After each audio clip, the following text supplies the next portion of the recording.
कृषी विभागाकडून पंचनामे सुरू करण्यात आलेले आहे. कृषी विभागाचे अधिकारी असतील प्रत्येक बांधावर जाऊन पंचनामे करतात. मात्र कुठेतरी पंचनामे करताना निकष लावण्यात आलेले आहे. ई पीक पाहणी नोंदणी असेल, त्याचप्रमाणे ॲग्रिस्टिकची नोंद असेल, ती देखील नोंद असेल तरच अनुदान मिळणार असल्याचं बोललं जात आहे. आपल्यासोबत काही शेतकरी, आपण त्यांच्याशी चर्चा करूया. सध्या पंचनामे होत आहेत, आपले तर आले का पंचनामे करायला आलते अधिकारी? पंचनाम्याला अधिकारी येऊ राहिलेले इथं, म्हणजे हा इथं. आणि हे सगळं सोयाबीन झालं, कांदे झाले, सगळं पाण्यात गेलेले. आता ते त्यांचं काम करू राहिलेले इथं. कोण कृषी अधिकारी येतात, तलाठी साहेब येतो, ग्रामसेवक येतो. पण विषय असा आहे की हे जे झाल्याच्या नंतर आम्हाला लवकरात लवकर मदत मिळावी, हे प्रशासनाला विनंती आहे बुवा. आणि जे थोडे जे अटी टाकलेले आता ई पीक पाणी आहे, कुठं काय फॉर्मल आयडी आहे, त्याला काहीतरी अडचण येते.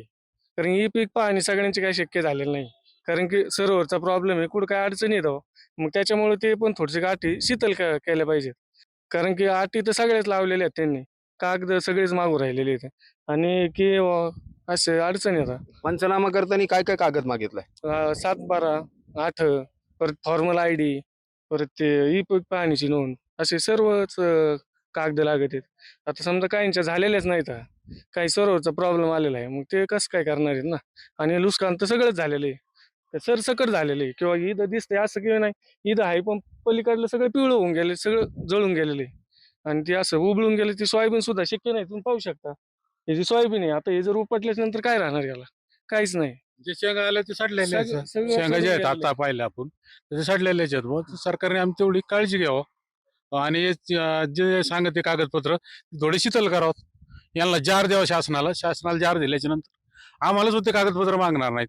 आता काय आमचे काही लोक असे आडवे येतं, काहींना तर नोंदी करायची ती सुद्धा माहित नाही. म्हणजे अजून बी लोक आहेत ना तसे बरेचसे. त्याच्यामुळे आमच्या नोंदी काहींच्या झालेल्या नाही ती पिकच्या, तर ते शासनाने तेवढे मान्य करावं असं आमचं म्हणणं आहे. हे हे ही जे कागदपत्राची पूर्तता आहे, तर पंचनामा करायला आल्यानंतर हे कागदपत्र जमा करा असं काही त्यांनी सांगितलेलं आहे का? सांगितलेलं कागदपत्र जमा करा म्हणून, तशी काही अडचण नाही. तर कोणते कोणते कागदपत्र मागितले आता?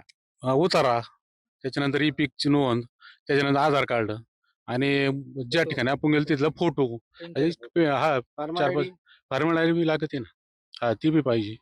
तर अंदाजे असे किती शेतकरी आहे? काय आता काही गावांमध्ये अडाणी शेतकरी, त्यांनी नोंदणीच केलेली नसेल, फार्मर आयडीची नोंदणी आज नसेल. आमच्या तर गावामध्ये आता तुमच्या कमीत कमी गावात 70% किती किती असे लोक? आमच्या गावात किती- 70% सापडतील साहेब. आता खूप आहेत लोक.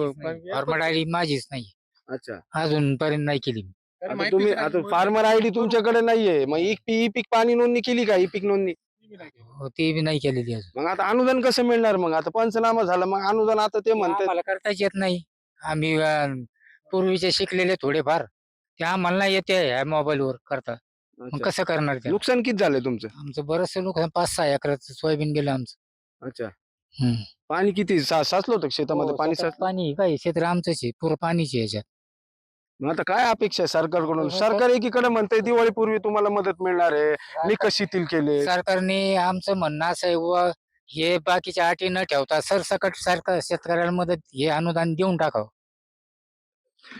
तर नक्कीच तुम्ही बघितलं, एकीकडं पंचनामे करण्याचे आदेश दिलेले आहेत, तर दुसरीकडे पंचनामे करताना जे फार्मर स्ट्रीक असेल, पीक नोंदणी असेल, ते देखील करणं आता गरजेचं झालेलं आहे. कारण कृषी विभागाचे अधिकारी पंचनामे तर करतायत, मात्र शेतकऱ्यांना पंचनामे झाल्यानंतर देखील जी कागदपत्र आहे ते पूर्ण कागदपत्रे उपलब्ध करून कृषी विभागाकडे सादर करायचे आहे आणि त्यानंतरच शेतकऱ्यांना अनुदान मिळणार आहे असं बोललं जात आहे. आणि त्यामुळे कुठेतरी आता राज्य सरकारनं सरसकट पंचनामे करून संपूर्ण जे निकष आहे ते शिथिल करूनच आम्हाला मदत द्यावी, अशीच मागणी आता शेतकरी वर्गातून होताना दिसत आहे. उमेर सय्यद, पुढारी न्यूज, अहिल्यानगर.